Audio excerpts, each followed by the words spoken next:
कुलबेली में आपका स्वागत है। यहाँ आप सुनेंगे बाल कहानियाँ, इतिहास के रोमांचक किस्से और संस्कृति से जुड़ी कुछ मजेदार बातें। मैं हूँ आपका होस्ट अभिषेक। मैं आपके लिए लेकर आया हूँ अकबर बीरबल की एक शिक्षाप्रद कहानी जिसका नाम है मूर्ख के सामने चुप रहना ही श्रेयकर है। एक बार अकबर बादशाह के उस्ताद पीर साहब मक्का से चलकर दिल्ली रास्ता न जानने की वजह से उन्हें बड़ी मुश्किलों का सामना करना पड़ा था। अकबर बादशाह ने उनकी बड़ी आवभगत की। कुछ दिन आनंद लेकर पीर साहब मक्का लौट गए। जब पीर साहब चले गए तो अकबर बादशाह ने बीरबल से पूछा, बीरबल, क्या तुम्हारे भी कोई गुरु हैं जैसा कि मेरे पीर साहब? यदि हैं तो वे कहाँ रहते हैं? कभी आते जाते भी हैं या नहीं? बीरबल ने जवाब दिया, जहां पना मेरे भी गुरु हैं, लेकिन वह बाहर रहते हैं, कहीं आते जाते नहीं। हाल ही में मैंने सुना है कि मेरे गुरुदेव किसी को कुछ बताते भी नहीं और कभी किसी से एक पैसा भी नहीं लेते। रुपए पैसे का उन्हें कोई लोभ नहीं है। यह सुनकर बीरबल के गुरु के प्रति बादशाह के मन में श्रद्धा उत्पन्न हुई और उन्होंने बीरबल से अपने गुरु से मिलवाने का आग्रह किया। अकबर बादशाह से बातें करके जब बीरबल रास्ते में आए तो उन्हें देखा कि लकड़ी बेचने वाले एक बूढ़े ने परिश्रम करके लकड़ियों का एक गट्ठर बांधा हुआ है। वह सुबह से शाम तक इधर उधर भटका, पर किसी ने भी उसे उचित मूल्य देकर वह गट्ठर नहीं खरीदा। लाचार होकर बूढ़ा लकड़हारा गट्ठर अपने घर वापस लिए जा रहा था। पहले तो बीरबल ने उस लकड़ी बेचने वाले से लकड़ियों के उस गट्ठर का मूल्य पूछा। फिर उसे अपने घर ले गए और उससे बोले, मालूम होता है कि तुम समय के कुचक्र में फंसकर इस दीन अवस्था में पहुंचे हो। बीरबल ने उसे अच्छे साफ सुथरे वस्त्रों और काली जटा इत्यादि से युक्त ब्राह्मण साधु बना दिया। उसके हाथ में रुद्राक्ष की माला दे दी। फिर एक बड़े मंदिर के पीछे मृग चर्म के आसन पर बैठाकर उससे बोला, तुमसे मिलने बड़े बड़े अमीर उमराव आएंगे, पर उनसे तुम बिल्कुल बात मत करना। तुम्हें कितनी ही बहुमूल्य वस्तुएं वे क्यों न दिखाएं, पर तुम उनकी तरफ आंख भी मत उठाना। तुमसे जो कुछ भी पूछें उसका जवाब मत देना।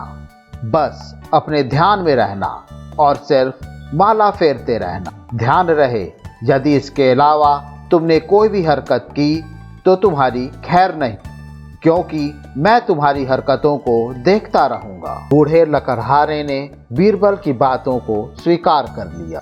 जब बीरबल को यकीन हो गया कि वह भली भांति स्वांग कर सकता है, तब वह अकबर बादशाह के दरबार में गए।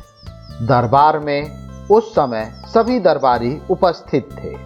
बीरबल ने अकबर बादशाह को अपने गुरु के आने की शुभ सूचना दी और कहा, पहले तो गुरुदेव ने दर्शन देने से इनकार किया, पर मेरे खुशामद करने पर वह पधारे हैं और मंदिर के पिछले हिस्से में आसन जमाए हुए हैं। उन्होंने आप लोगों को दर्शन देने भी स्वीकार कर लिया है, लेकिन मुझे साथ आने को मना कर दिया है। यदि मैं हट करके जाऊंगा तो हो सकता है वह मुझे श्राप दे दें। अतः आप और लोगों के साथ उनके दर्शन करने जा सकते हैं। बीरबल को छोड़कर अकबर बादशाह के साथ सभी दरबारी गुरुदेव के दर्शन करने के लिए गए। अकबर बादशाह ने गुरुदेव के सामने जाकर सादर मस्तक झुकाया। फिर बैठकर उनसे पूछा, गुरुजी, अपना निवास स्थान तथा शुभ नाम इस दास को भी बताने की कृपा करें। गुरुदेव भी किसी ऐसे वैसे के चेले नहीं थे। अकबर बादशाह की बातें सुनी अनसुनी करके वह अपने ध्यान में ही रहे। अकबर बादशाह फिर बोले, भगवान, मैं सारे हिंदुस्तान का बादशाह हूँ और आपकी प्रत्येक इच्छा पूर्ण करने में समर्थ। आप कृपा करके एक बार मेरी ओर नजर उठाकर देख ले तो मैं अपने आप को धन्य समझूंगा। इस पर भी जब गुरुदेव ने ध्यान नहीं दिया तो अकबर बादशाह ने 10,000 रुपये मूल्य का कड़ा, जिसे वह स्वयं पहने हुए थे, हाथ से उतारकर गुरुदेव के चरणों में यह सोचकर रख दिया कि लालच में शायद कुछ आशीर्वाद देकर इस बहुमूल्य कड़े को स्वीकार कर ले। परंतु जब कुछ नतीजा न निकला तो निराश होकर बादशाह वहां से उठ खड़े हुए और बोले, जो आदमी अतिथि के साथ ऐसा व्यवहार करे उस कठोर हृदय वाले से बातें करना भी मूर्खता है। अकबर बादशाह को क्या पता था कि ऐसे मूर्ख से सामना होगा। उन्होंने वह कड़ा बीरबल के यहाँ भेजवा दिया, क्योंकि दान की वस्तु बादशाह के महल में कैसे आ सकती थी। अगले दिन गुरुदेव का सारा हाल सुनाकर अकबर बादशाह ने बीरबल से पूछा, मूर्ख मिले तो क्या करना चाहिए? बीरबल बोले, उस समय चुप रहना ही अच्छा है। बीरबल के इस जवाब से अकबर बादशाह की रही सही मर्यादा पर भी पानी पड़ गया।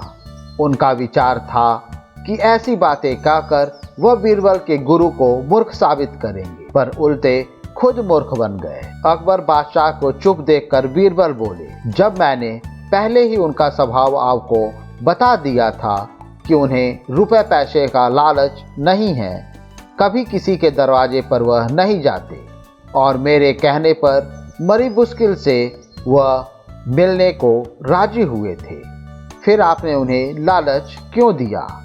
आपने अपशब्द कहकर गुरु का अपमान किया है। आपको धन दौलत का घमंड है, इसलिए वह आपसे नहीं बोले। बीरबल की बातें सुनकर अकबर बहुत लज्जित हुए।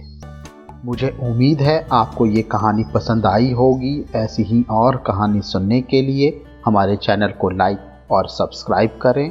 इस कहानी को ज़्यादा से ज़्यादा शेयर करें। जल्द ही मिलते हैं एक और नई कहानी या किस्से के साथ। तब तक के लिए धन्यवाद।